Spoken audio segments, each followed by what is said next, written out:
আমার ধারণা এই মুহূর্তে সারা বাংলাদেশের মানুষের দৃষ্টি পড়ে আছে গাজীপুরে। বিশেষ করে একটা কোল্ড ওয়ার চলছে গতকালকে। যাতে তারা আবার তালি মেরে ভাবা দিয়ে আবার যাতে কোনো একটা অলিগলি দিয়ে আবার কোনো একটা এক্সিস্টেন্স পাওয়ার সুযোগ হয়, এটির ব্যাপারে আমি সকলকে সচেতন থাকবার অনুরোধ জানাতে চাই। এবং আমি যেটি বলতে আসসালামু আলাইকুম প্রিয় দর্শক শ্রোতা, এবার আমেরিকা থেকে সৈন্য আসতেছে বাংলাদেশে। বাংলাদেশে কেন আমেরিকা থেকে সৈন্য আসবে? শান্তিরক্ষা মিশনে অংশগ্রহণ করে বাংলাদেশ।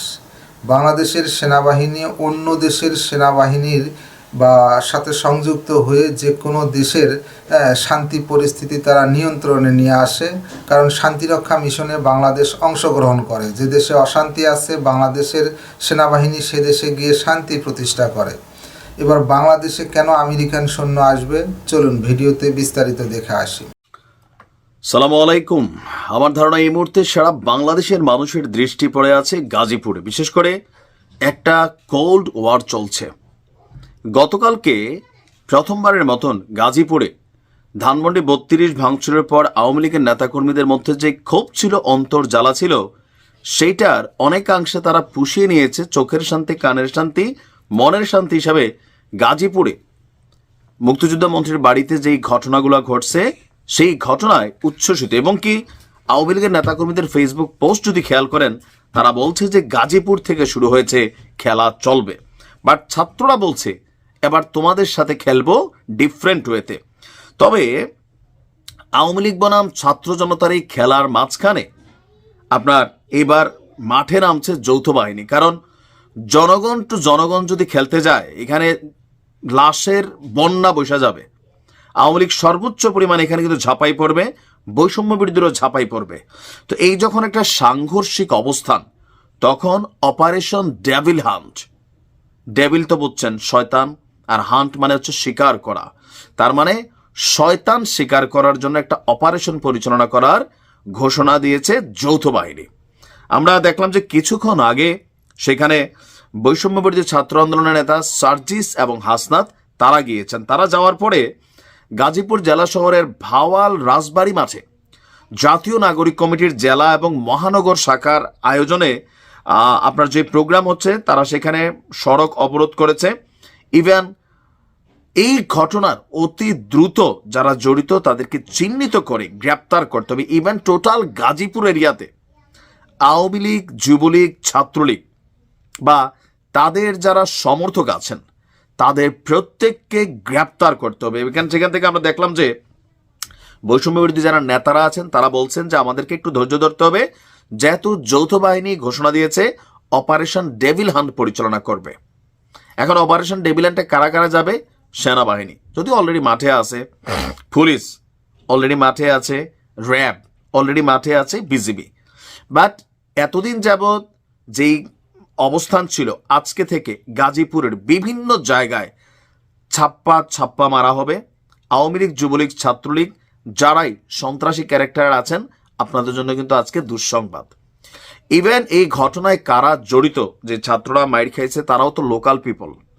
এখানে যারা মাইর খেয়েছে ছাত্র জনতা, সো তাদের উপর কারা হামলা করছে, ওই হামলাকারীদের প্রত্যেককে গ্রেপ্তার করা হবে। এর পাশাপাশি অস্ত্র উদ্ধারে অভিযান চালানো হবে।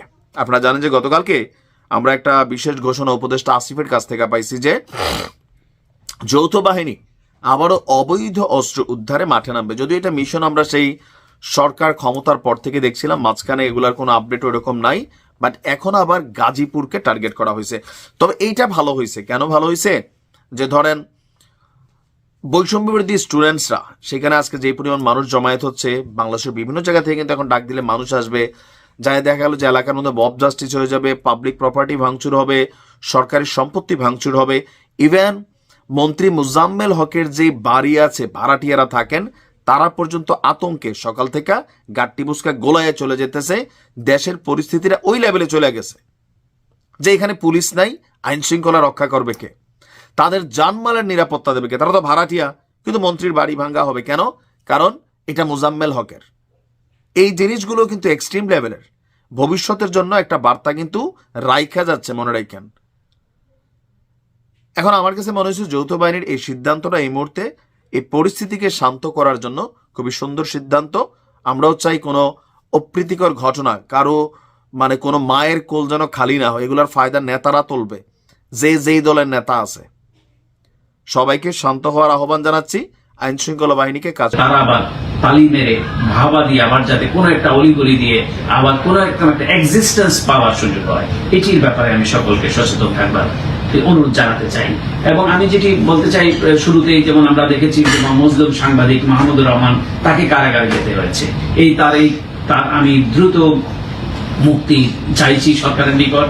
এবং এই মামলায় যদিও তিনি মাহমুদ ভাই, তিনি কিন্তু খুব স্পষ্টবাদী মানুষ, তিনি চাইলে কারাগারটাকে এড়াতে পারতেন। এই মামলায়, একই মামলায় অন্যরা যেটি করেছেন, তিনি কিন্তু সেটি করেননি। অনেকে যেমন এই বিষয়টি আমার খুব গভীরভাবে নজর দেওয়ার সুযোগ হয়েছে।